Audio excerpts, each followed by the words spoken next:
Bonjour, je suis Monsieur Faux-Alain-Love René,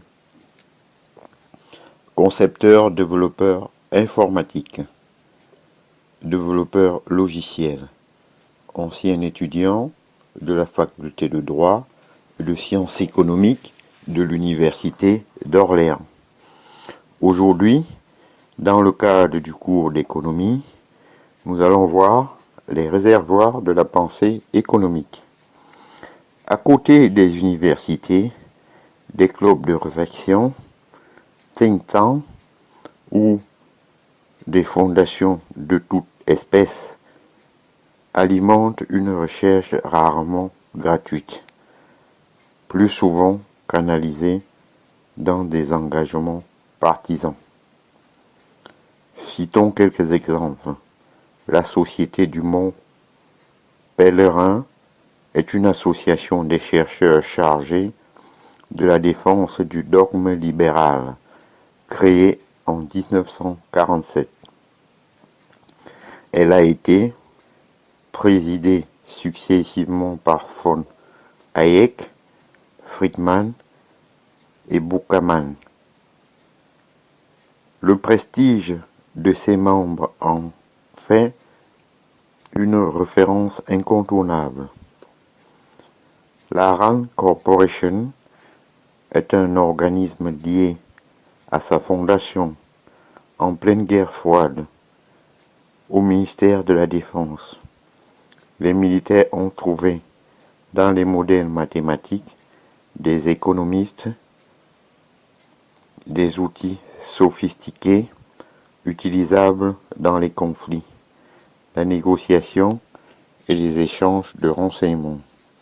Kenneth Arrow, né en 1921, par exemple, a travaillé à Rand Corporation dans un programme de l'US Air Force.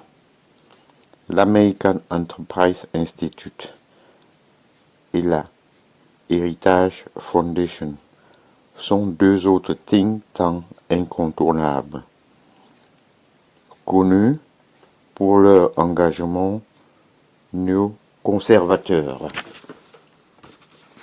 L'ITNET, Institute for New Economic Thinking, est un club de réflexion sponsorisé par le milliardaire George Soros, qui compte parmi ses parrains George Akerlof, Joseph Stiglitz et Amartya Sen. Le savoir économique produit aux États-Unis est sanctionné par la publication d'articles dans les revues spécialisées. Les trois plus prestigieuses sont The American Economic Review, édité par l'American Economic Association, Quarterly Journal of Economics, Journal of Political Economy.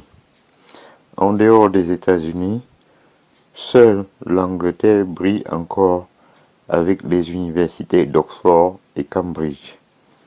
Cette dernière a été durablement marquée par le personnage de Keynes, qui a été étudiant et professeur, y fondant l'école de Cambridge.